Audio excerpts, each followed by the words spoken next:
So this is lecture 33 about invariant maximality by Harvey Friedman, please. Thank you. The reason I'm taking these delays is because there are things I would like to do that I don't know how to do, and that takes time, of course, to put to rest. But I think I now have pretty much completely fixed what's in this chapter, this critical chapter two, and I'm expecting to wrap up chapter two by next week. Uh, because I really just have to have to perfect the proofs of all the claims. I mean, I've already got quite a bit in the master document, but there's still some work, and I think I can do this within the next week. Um, I think things are moving along here. I know it's slow, but this is the way it has to be. All right. And I'm going to quickly go through. There's just a lot of repetition, but there's some changes and some perfections and so forth. Um, Once again, the book has these eight chapters. I've never touched this because things are changing, but we're talking about this. And uh,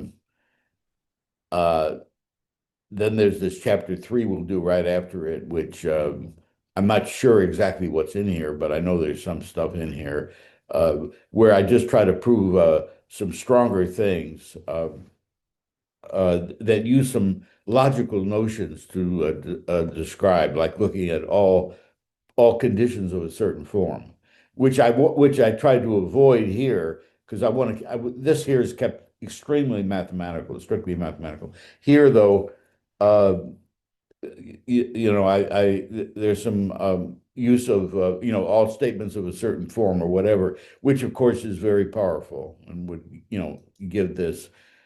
And this is not good for incompleteness because already you want to show the weakest statements are incomplete. Our weakest statements are strong. This is stronger statements, but nothing goes beyond the same large cardinals. And then this is the old a venture into real functions in core math, where we don't have any independence, of course. This probably needs to these things need to be restructured some, particularly terminology in light of the whole picture. And this was the old chapter that's not going to be changed too much. Some of it's going to be put in back in here, where we do this local invariant stuff where you have a function of one dimension. Uh, uh, the weaker kinds of invariants come in here, and the general theory, so to speak. This came about because the notice of the uh, very mathematically natural form of the end shift, for the lead statement of the subject. That's how this came about.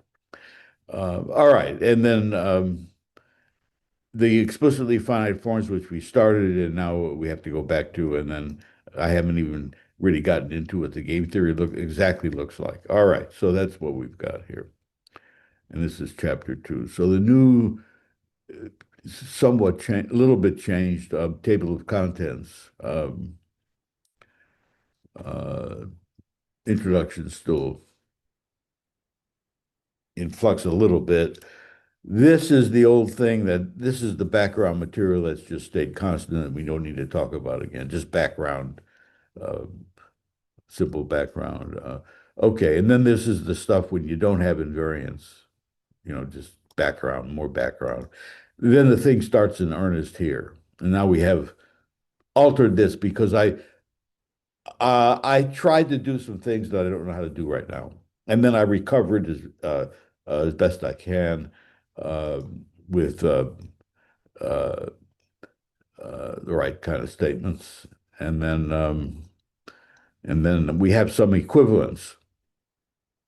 Um, We have four, we now have four versions. One thing that cuts down the number of versions is I now adhere to the idea of a chain. The definition of a chain means any two distinct elements are related. I used to use talk about any two elements are related as an extra thing, and that causes a lot more some more statements and so forth. They're just plain chain. Any two distinct elements are related. That's it.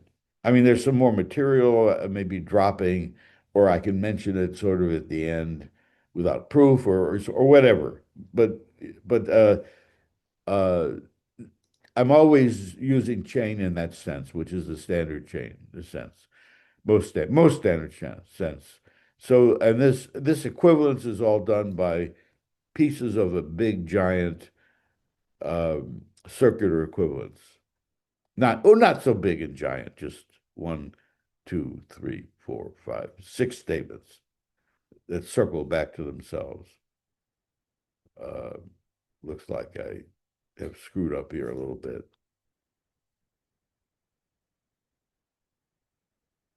Yeah, I worked some hard on, fooled around with the notation so it's all coherent and correct, except I forgot to put the max on those, but they're over in here. Okay. Then there's a stronger statement that we talk about, a stronger one, which embodies some extra uniformity. And that's the most convenient one because it's on Q to the K. It's the most convenient one. And then these are also equivalent. These are also equivalent. And then we have a general deduction, dimension reduction. No matter what you do in this subject, if you know it's true for K plus one dimensions, you automatically know it's true for K dimensions, and that's never surprising in this stuff. All right. Um, and then I have this section which is goes way, way, way back years, which is how do you prove these statements? Um, and the right statement to work with is this one here. Well, with K. So I do one dimension first, then two dimensions. Okay. We talked about this, and I haven't filled this out, but by next week, all of this should be polished up for to take a look at it. I do it in one dimension, then two dimensions, which just needs Z3, and then K dimensions, in general K dimensions, and then I worry about how much of a cardinal do you need in K dimensions. Okay. Now, here's a new thing that's taken a lot of time to throw away stuff and do stuff, and it'll be all polished up next week. But uh, I want to prove that basically what I did is optimal. And the right optimality theorem should be about the n equivalent form. You see, I have two kinds of invariants in this chapter, two principal kinds. One is n shift invariance, which is I consider the lead because that's the most directly mathematical. And then n equivalent, which is also quite mathematical, but not quite as mathematical. N equivalent is an equivalence relation. And n shift, the n shift is a function. So we have invariance with respect to a function and invariance with respect to an equivalence relation, rather the two principles in this chapter. All right, and uh, I prove that n equivalence is optimal. And you have to be careful how you set it up and what you mean. But this is, I think, important to talk about optimality, that you can't really do anything any better that's like it. And I think I do a pretty good job with this. It's kind of interesting and a little bit kind of subtle the way has to be set up. Uh, if I remember right, yeah, in dimension one it isn't optimal, but dimension one is really quite uninteresting. Um, then I don't think this has changed. This has been around a long time. How you instead of saying you use omega one like I did earlier here, you say explicitly that Z3 is enough.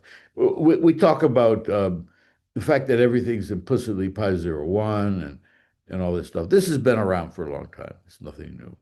This thing hasn't been written quite yet, but Since I'm doing invariant maximality on intervals minus n to n, you might as well consider invariant maximality on intervals p comma q. And there are some extra twists and turns that one has to deal with on that, but it's under control. And then this simply is a section that links. I think I've decided. Yeah, I think I've decided that this is going to also notation is going to also change to this. It means maximal chains. Um, yeah, so this is like cliques.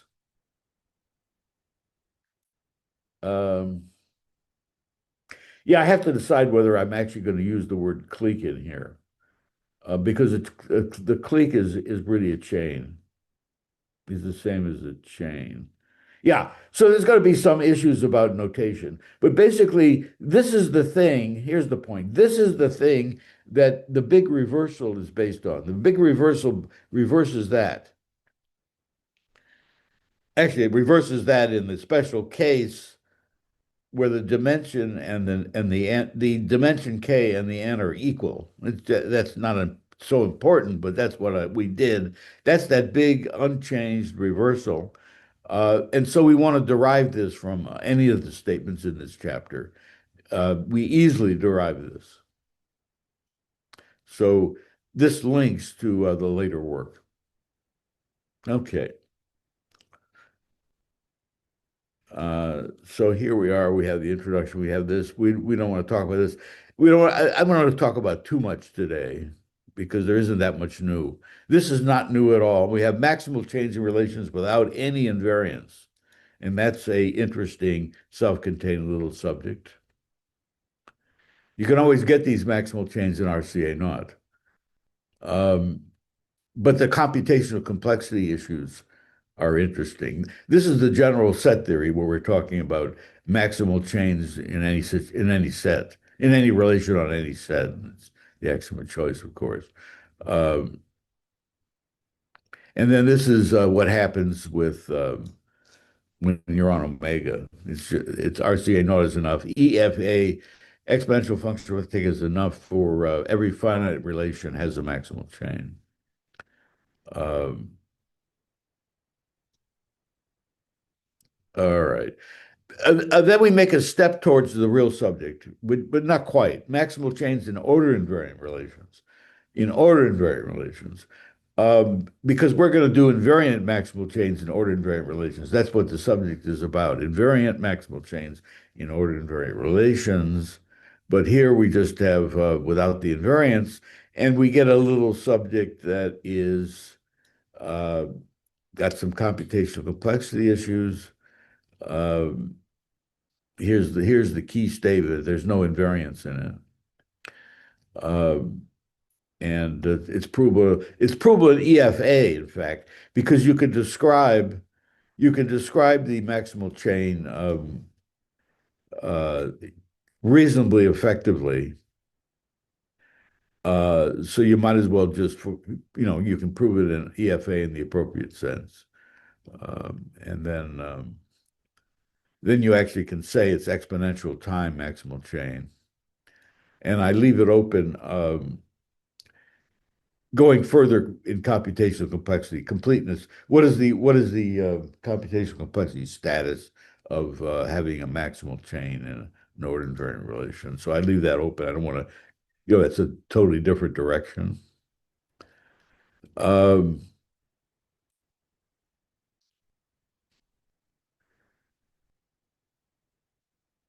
uh, Now we really start the subject. So here is the seminal statement I finally picked. There's some other seminal statements that obviously are a little bit better, um, which I don't know are independent. So there's some interesting things going on here. Uh, I don't want to keep pushing on those unless I have a quick idea because it will delay the book. Um, but it's hard for me to resist fooling around with the issue. Uh, but nevertheless, here's what we have that we're fixed on. So we have the general definition of a function invariance. So function invariance is if and only if. It's if and only if. X is an S, if and only if f of X is an S. All right. So the end shift, as you know what this is, you add one to all the coordinates that are in that every coordinate of which bigger is in n.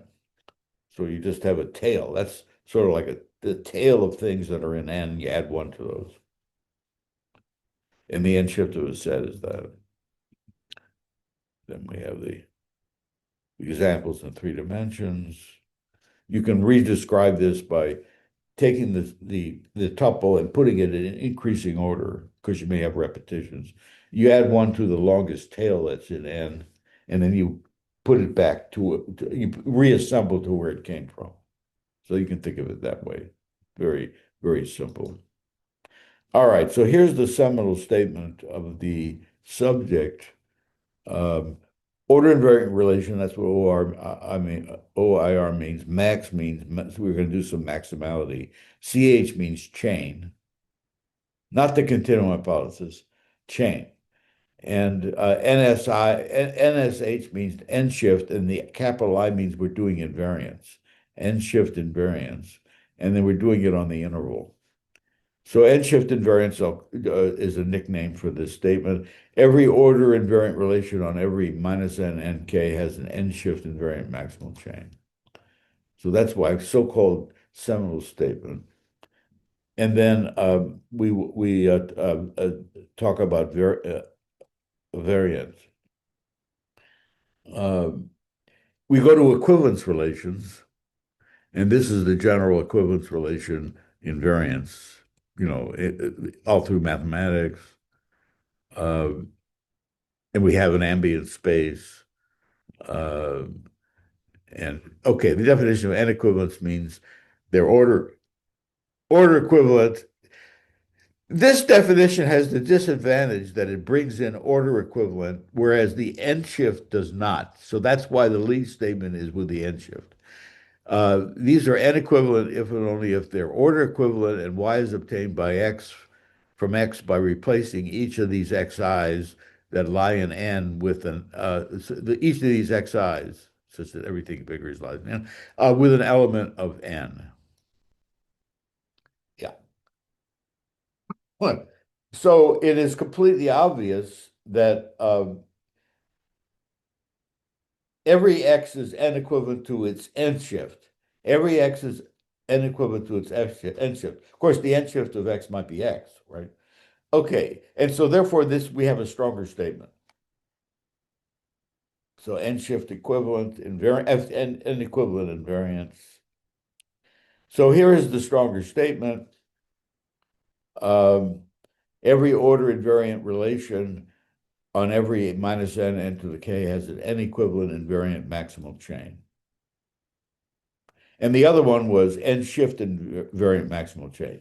So all of my lead statements, my main statements all involve invariant maximal change on intervals. Invariant maximal change on intervals, where the interval to the kth power, of course, the interval is treated as the ambient space.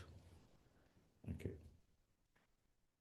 and then we have this is some triviality, right? And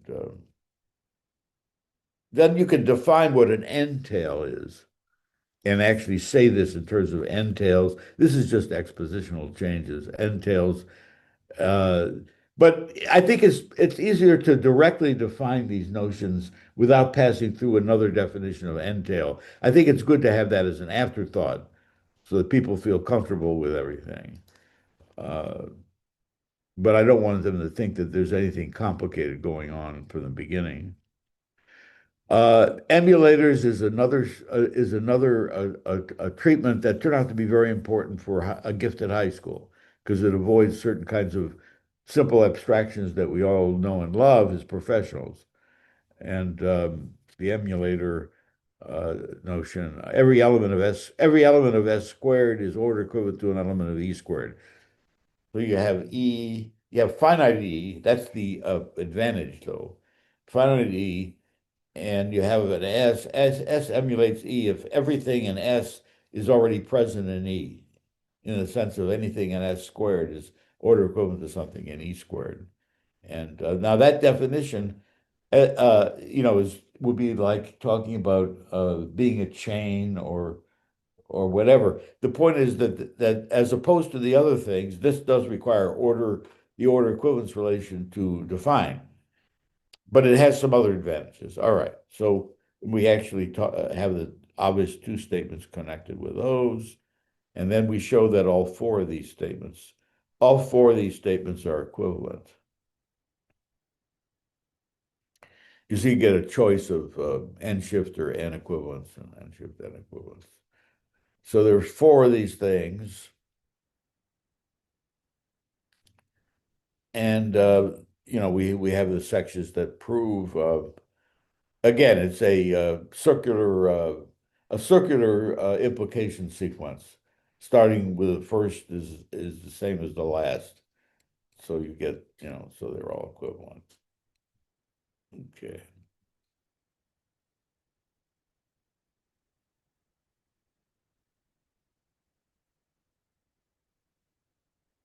Yeah, I mean we've been through this, and there's some twists and turns in this that require to go from n shift equivalence to n equivalence, to go from n shift equivalence to n equivalence. Um, is a bit of it requires some ideas. It's not immediate. The other direction is easy. Requires auxiliary statements. All right, so there's nothing terribly new today. Um, now this is a consolidation. Yeah, I changed notation, so I have to be careful here. Yeah. Okay. Now I put a less than or equals in here, and I put a q to the k in here. The normal thing we were doing before is there's no less than or equals, and there's a minus n to the k. Here we're talking about a consolidation, a unification, a uniformity, a hidden uniformity that's now no longer hidden. And that's what this statement is all about. It's really just a uniform form of the other one. um, and here it is. Oh, yeah, and we do prove they're equivalent. We do prove the equivalence of the two. Um, but we have to define what it is first. Um, so what do I mean by t less than or equals n? It just means you restrict t to the numbers from minus infinity to n. That's what that means. Remember, we're going all the way up to q. We're not talking about a bounded interval anymore here. And here's the statement. Every order invariant relation R on every q to the k has an n equivalent. Uh, okay, uh, this is this is silly.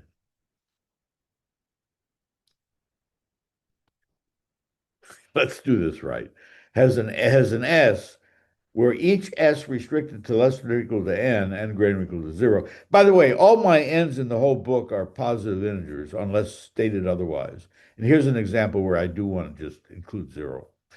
Has an S where each S restricted to less than or equal to n is a maximal chain and R restricted to less than or equal to n. So you see the uniformity here. There's one S which actually is my maximal invariant maximal chain. Um, oh, I see. I wanted to make this invariant in the first place and make this, something that I have to make a decision here. Let me think about this. Should I put the invariant? It doesn't make any difference. I think that I was preferring as an S. Yeah, okay. I'll have to think about this. It's trivially equivalent. Is an N NEQ invariant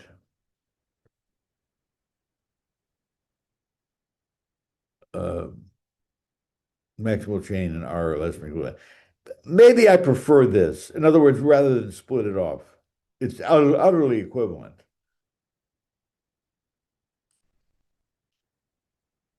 And then this one here. Yeah. Also the one with also the one with NSHI. Yeah. This is the one with NEQ and the other one with NSH. Yeah, I think I like this a little bit better, that I keep the same statement except that the uniformity is clear, rather than put the invariance in here. This is actually easily equivalent. All right. I think I like this. Yeah. Okay, so these are the old statements. Uh, and then now in minus one. We have a huge circular chain of equivalence. See, and then when I go to a minus one infinity, we're talking about this, of course. Yeah, I think I want to change this to where I put it in here. Yeah, I think I'm going to do that. Yeah. Okay, these are expositional points. Remember, we're getting close to a finished chapter. All right. So let me not bore you with this. Okay. So I have this huge circular chain. See, there's a bit of a pain. The reason why this is a little complicated is because the minus n are quite different than the minus infinity infinity, because minus infinity infinity, i.e. q, has no left endpoint and no right endpoint. And these minus n have a left endpoint, So you have to show there's some work to do here that has to be done, but it's all works fine. So everything in sight is equivalent. Then we have a dimension reduction, which they have to probably polish it up a little bit. But basically, you just have one construction which allows you to go from a higher dimension to get a statement in a given dimension. You can go to the next higher dimension and put a dummy variable in or something, and you can always. But I don't want to go through. I don't want to have a statement for each one of these statements. So I need to say something general about why that works all the time. That's a little bit of a pain, but we can handle that. And then we get through the actual proofs, which we've talked about. Yeah, I'll perfect these for next week. The actual proofs, first for Q that requires nothing. The proof of so the strongest statement is this one. First for Q, which is nothing. Uh, what did I say? This is completely wrong. Okay, just for Q is appropriately formalized in EFA. All right, and then for in two dimensions, we use omega one. We formalize what we mean by that later, but it means that you can prove it in a weak fragment of Z3, weak fragment of Z3, or ZF plus power set omega exists. Yeah, okay, you understand. And then I've organized this into three stages. We don't want to really get into this right now. Maybe when it's polished up next time. But this has been around for years, ever since this is what started the subject. Know how to do this. Go to the large card, blow it up, go to the large cardinal, do the large cardinal combinatorics, and push it down. Okay.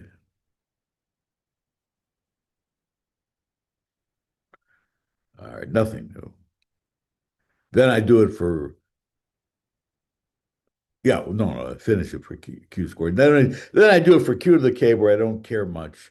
I'll call it an SRP cardinal.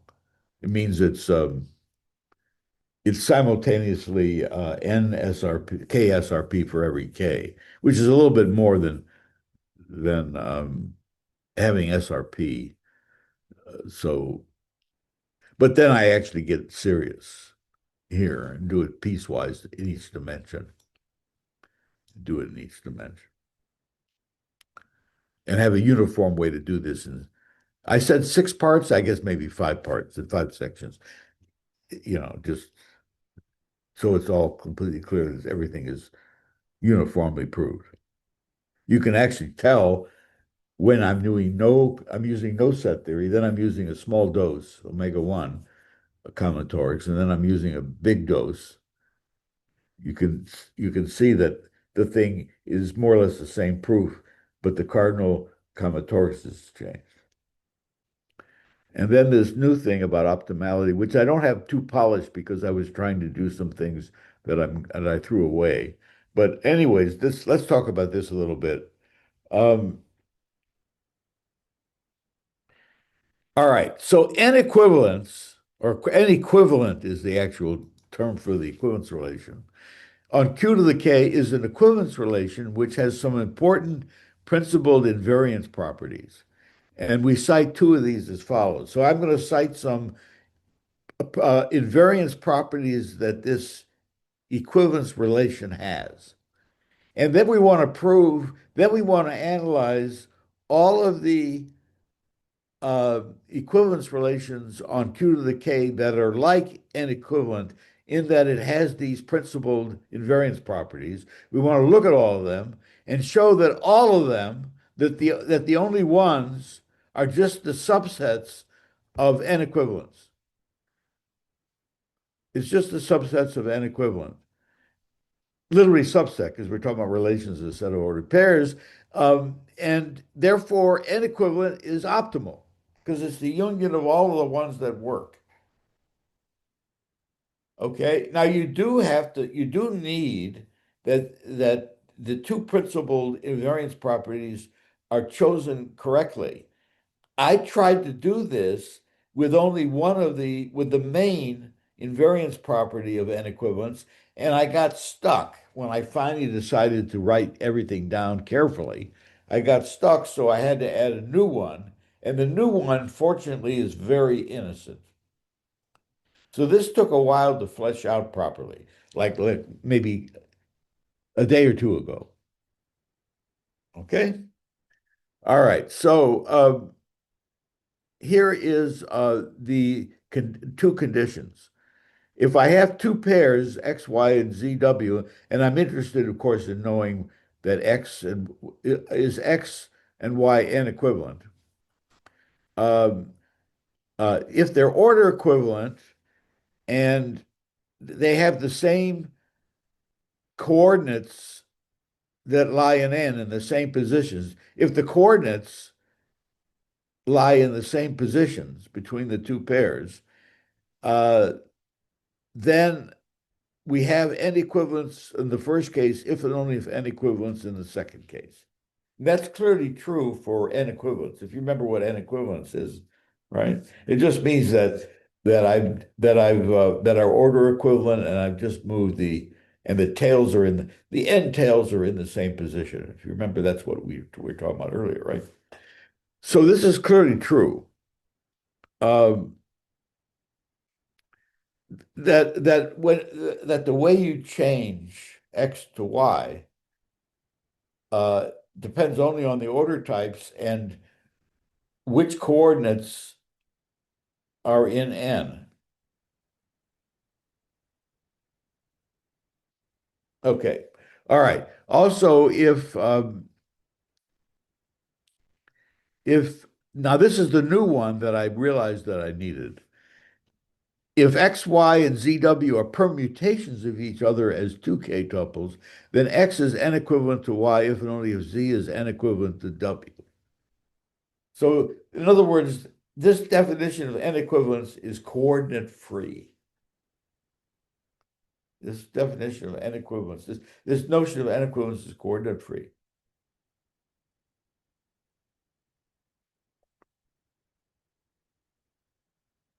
Okay. I probably will, in a polished form of this, add that maybe that you don't have anything much stronger than this that's going on, or so. There may be even more things I can add, make this even more compelling. All right.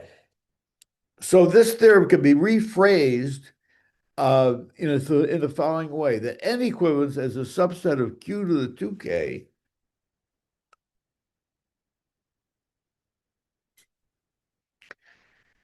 uh, is itself invariant with respect to two equivalence relations on Q to the 2K. See, this is very interesting. We're saying we're looking at equivalence relations, which themselves are equivalence relations that are going to be used for invariance, which are themselves as subsets of twice the dimension, which are themselves invariant with respect to some famous equivalence relations. All right. Actually, not super famous, this one. Wow, they're almost famous. And this one's super famous. All right. OEN. So what is this equivalence relations we're talking about? OEN on Q to the K is the equivalence relation on Q to the K given by X and Y are order equivalent and they have the same positions in N. And perm is the equivalence relation, namely that X and Y are permutations of each other. We will apply definition 2.11.1.1 to dimension 2K, just to avoid confusion, right?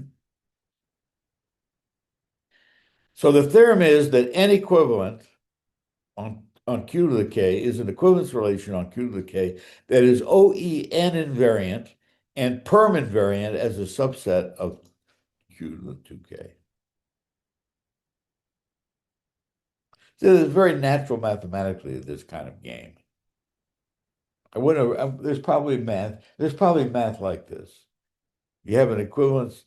You have an important equivalence relation or a relation, and it itself is, that you're going to use for invariance, and in itself, the invariance notion also has some higher dimensional invariance connected to it. I wouldn't be surprised if that's an interesting main theme, an interesting important theme in some essential mathematics. Wouldn't be surprised. In fact, I'd be surprised if it isn't. Now, note that we're not saying that if X is OEN Y, then X is N equivalent to Y. In other words, let's not avoid doubling dimension in this discussion, or that if X and Y are OEN, then X is then perm Y. That's not what I want to say. Or if X perm Y, then that's not what I really want to say. Then X and equivalent Y. These are trivially false in dimension k greater than 2. But in dimension 1, of course, all kinds of trivialities hold, by the way. Yeah, as you might expect. Dimension 1.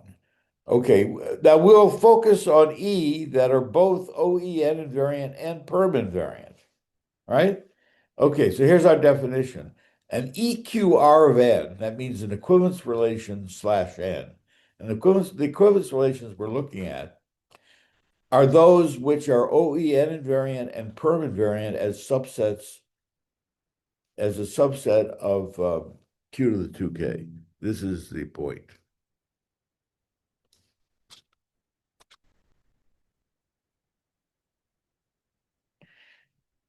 And then we want to introduce the following template. We want to say, can we use E? Can we use E? It means E is an equivalence relation on Q to the K with the following property. Every order invariant relation R on every has an S, where every S slash less than or equal to N has an E invariant maximal chain. See, I already decided over here that I put the invariance inside here and not in here. Yeah. Right. Remember we were talking about that. Okay, so the parameters are dimension K and the equivalence relation E.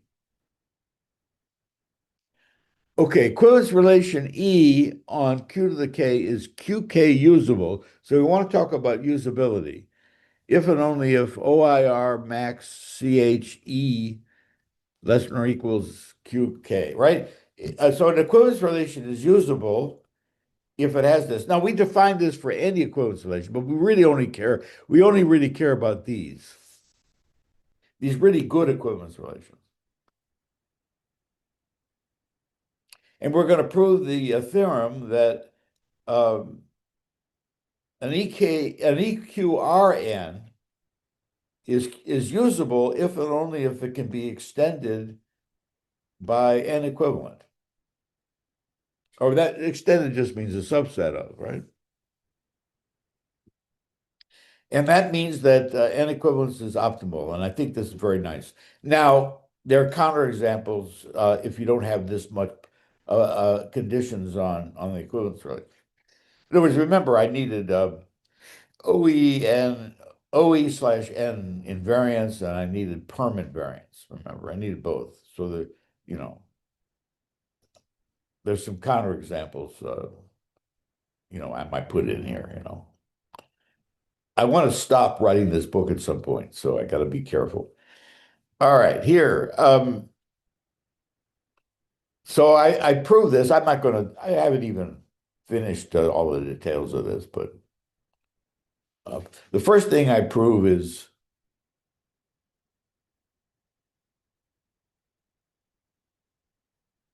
well, yeah, the first thing I prove is that if X is related to Y, if it's usable and X is related to Y, then X is OENY. This is interesting because remember, OEN is connected with the pair XY is OENZW, implies that XEY is. So OEN invariance was used, but now we have a local OEN condition. Okay. I know this is confusing, but it's kind of deliciously confusing. So we first prove this.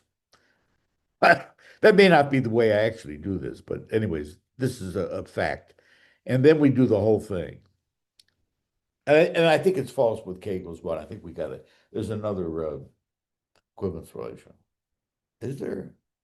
Yeah. Okay. All right. Let me not say something stupid. All right. So I only care about dimension greater than equal to two. Dimension one is easily understood. All right.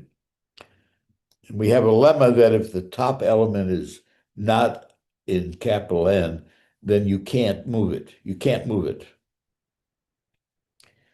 if it's usable. And that's used as a teaser because we actually use uh, that you start at the top, there may be repetitions. You start at the top that's in N, then it stops being an N right there.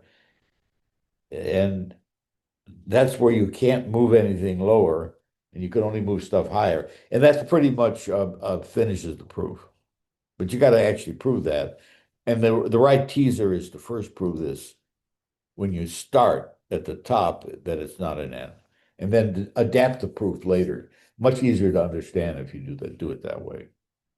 And so then we get the optimality because it's just, because that's what uh, basically is going on in N equivalence.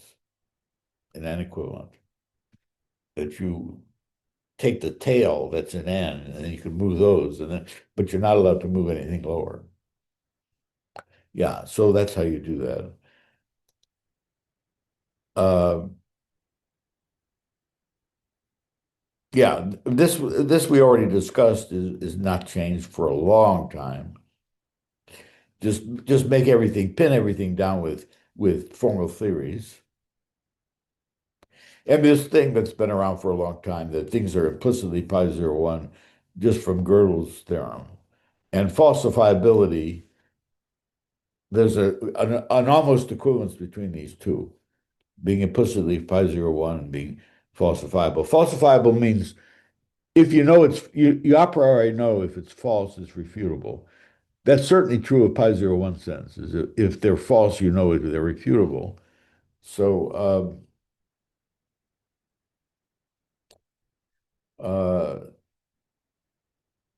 yeah, so that's old stuff, but it's important.